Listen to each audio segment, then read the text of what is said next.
Hi ma'am, ngasigi egi video si ma'am nahan comment ama lakpane potato egg cutlet ki video amta sembiro aina ado ngasidi semjarage ma'am akogi sandagi snacks oina chamina rani maicha ado yerumgini na yerum mari laure aduga alu se aina ani khak lawbani sumaina masum taraga alu ga yerum se hana photoge ado thum kitang hapaga ma'am ai phutle makong khumjalaga phutlage ko ado mai thum kitang hapade video dadi yaure ni editing tawbada hapodro ado put kare aduga si putli manung yerumga kainoga kogi aluga putlingi manungda aina thum kitang hapaduna ma'am kogi thum khara hapasina yerum se kaino tawdabane ba ko pokhaide bagi adugi yerumga aluga di food kare asigi manungda putlingi manungda aina bread khara laure bread se horen bread gram oina khoi marak semdokini mapande leiresu phangum taw mare ado isana semaga loire ko ado aina bread mari manga khak laure aduga mixer jar da hapchale asi takai rem tang kabu tang ungduini ko pura khoine powder semduina teba horen mathakta koi coating tawna bage ado sumaina takhaire ado agi grinder jar sida aise hanbada nam hapchanngidana leiro yadabane ba ado anirak tawraga sumaina ai pen namda hapchalaga kabu ngauthok su yai ko ado dum aina kabu ngauthok tawni horen ngauthuadi khoi matung gatang tasalakpada aduduna horen yengbada phaje aina tadra so dumi mai de ngauthok tra su yai ba ko ade thau ke gumam da hapana te dum aina khang sida dum hapaga kabu ngauthok ni horen matung tasalak phaje ni aina aduga cooker da city amadi lakhare kogi anika kamaga thangdarage anirak sure gise yani adum omjalaga mullane aba yerumsu alasu aduga sisu yarani nga kabu ngaubani ko kabuk tengma adum mai se leitharaga ngaubani yam so ngaloge dum matun tasalaga aidi dum aidi fresh oibaduna su phra launa le asi oidi kitang katasale ado ya kaino se ngau loirapada dum sisu aluga poti kaino ga sisu manin thadoga indhare aduga maku loina khoktoe ina alugi su khoktoe yerumgi su khoktoe aduga yerumse masung ta thosu yai ko ado aina dum sabada horeni masung se saba gyanam ta tahaude ba chicken momos ni kaina hairesu chicken yaudu adumaina kitang ta hapa dumaina ikisisu ai masung do di tararoge dum khoi mai cha do in tangai dum khaidoe mi su yamba natamanina adubo simsu sum khaidoge ko mi yambagi de dum sumaina tawraka tabane ba ko mi yamba taraga di sumaina masung amakhana yerumamna ai masung khaidoe aduga teina tangai thame aduga sida ina kalana makhatang hapani mayam koigi black salt aduga black pepper powder khatang chaichalle moroka de tei chairo adum sina dum taste leine ba ko horen adu sigi loi khare aduga alu se sum munni mullabani ko aduga horen alu sina mathakta yomak turini na alu se matum hekta leiredi horen nungai te ba ko aduna ina akoi grater da sitok pani adu se oide dum matum taba do leiroi ko adu sitok loire aduga sida aina haptuise tilhau hape aduga singa chananga kupna subane aduga thum hape asina garam masala hape aduga sina jira powder hape morok asuba katang hape kashmiri lal mirch ni ko aduga aina sujaba morok katanga hape aduga black pepper powder katang hape aduga mathakta aina chat pepper chat masala leitre ko ma'am adu sing tak tawda chabado horen chapata oina bagi chapata hai no hore mum haiwi adu katang sindak tawna chabada hauna wi libu sumjan bani ma'am ngona chat masala do leiram da bagi ne adum nungti ki cha da mina chat masala do su thamde do phadigom su haptre leitra bani na aduga sumaina phajana aina chamas nau khairaga mu khutna nungai mandana khutna mu phajana match tawra aduga thau khitang khubak sida nanjale horen di alu ni na loi pungnam na pakkat ne ba ko adana khubak da thau khitang nanjale aduga sumaina pa alle ko kogi kaino singse alugi mixture singse aduga sigi phajana paale haraga yerum se mayai da thammake sumaina adu mayam ngangba phajana haitabani na dum mayam na sorsung adum kaino tawbi ko adu adum yengminara si sumaina ide haibada thukraga su ko video sida adu sumaina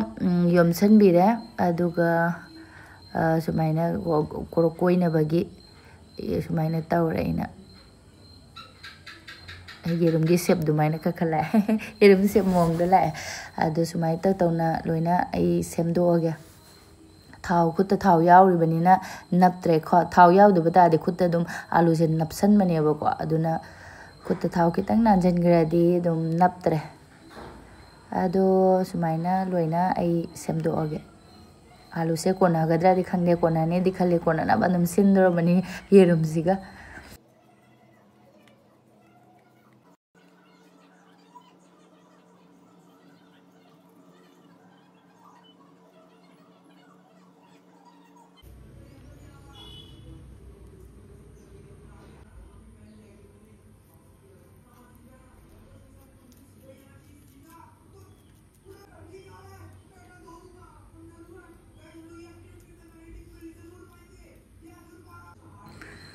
kona kare ma'am yerum su alu gi mixer si su aina to na thamba si su ado sumaina loire sigi ado gi bread crumbs si su thangdarage ado tiffin bu thoi si kai gino khalni ma'am adum aina khut yam to sandana bagi ko tiffin se aina ko gi tiffin box tiffin box se aina dum hap chelle ko sumaina adum yeng biner si ko ma'am ado ain khara hapchale adu yam gane ba dum si se bread crumbs sum thamma su ya ni na tonga nai container nam da hapchalane aduga agi tiffin box da khara hapchalle aduga si da hoji corn powder ni ko corn powder se aina chamas ani khak laure aduga ising se khara mahi nai na ko sida ma'am corn powder leitre maida thilasu yare maida leitre yerum thilasu yare yerum oi su yai ko yerum mum thugai raga dum ado mahi lang na tawnaina sumaina corn powder se sumaina mahi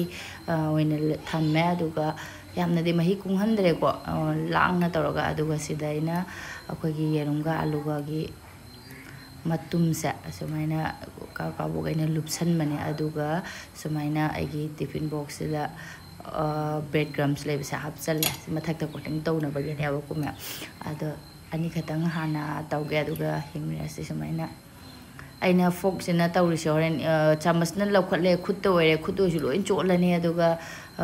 chamas no ju mahi do son the bread crumbs da loi chosan dro ba adan fork sina lokhat pani ising du gi saruk to le hore na pa aduga tiffin box ma khum khum jala ga sumain tam tam na man no mani khut na tawradi mayam waste oi bane ba mang bane ba sumai gi kaino mane aina dum simaina khara phane aidana ko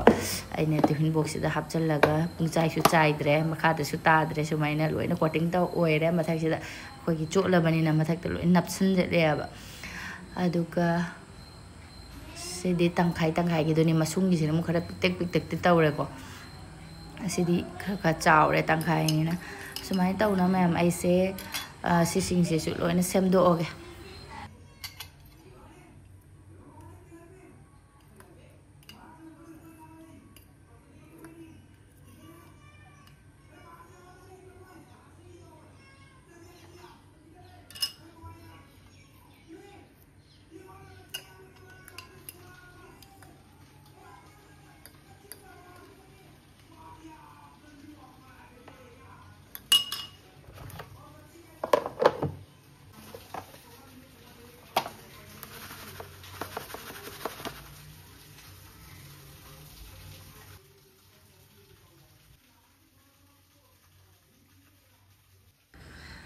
loire sina ma'am last ni loina sumaina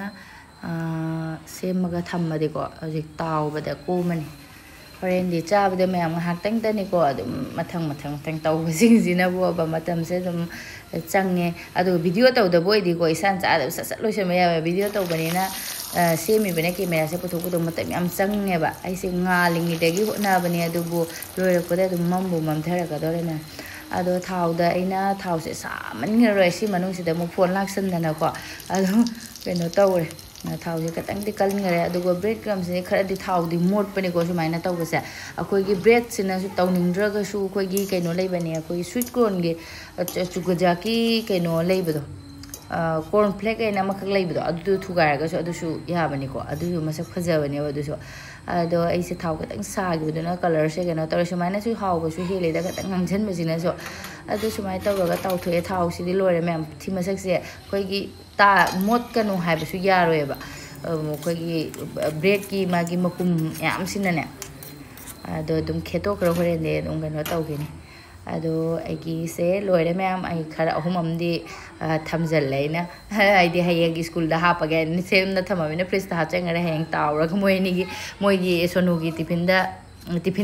ꯍꯌꯦꯡ ꯑꯗꯨꯝ ꯅꯣꯡꯉꯥꯜꯂꯛꯄꯗ ꯁꯨꯝ ꯆꯥꯅꯕꯒꯤ ꯈꯣꯠꯅꯕꯒꯤꯀꯣ ꯃꯣꯏꯒꯤ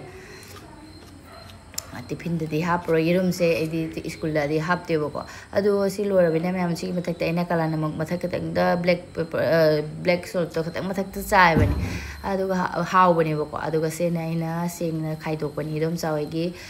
ꯀꯀꯥ ꯍꯣꯏꯒꯤ ꯑꯗꯨꯝ ꯑꯥꯂꯨꯅ ꯇꯧꯕꯅꯤꯅꯀꯣ ꯑꯩ ꯀꯌꯥ ꯅꯨꯡꯉꯥꯏꯇꯦꯕ ꯀꯀꯥ ꯍꯣꯏꯁꯦ ꯑꯥꯂꯨ ꯆꯥꯗꯕꯅꯤ나 ꯁꯨꯅꯨꯒ ꯄꯔꯨꯒ ꯄꯤꯖꯔꯒꯦ ꯇꯦꯁ ꯇꯧꯍꯜꯂꯒꯦ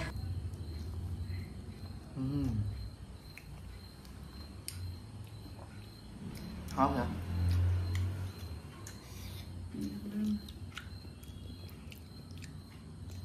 कैसे मुझे साबुर बोलो मुझे जाना था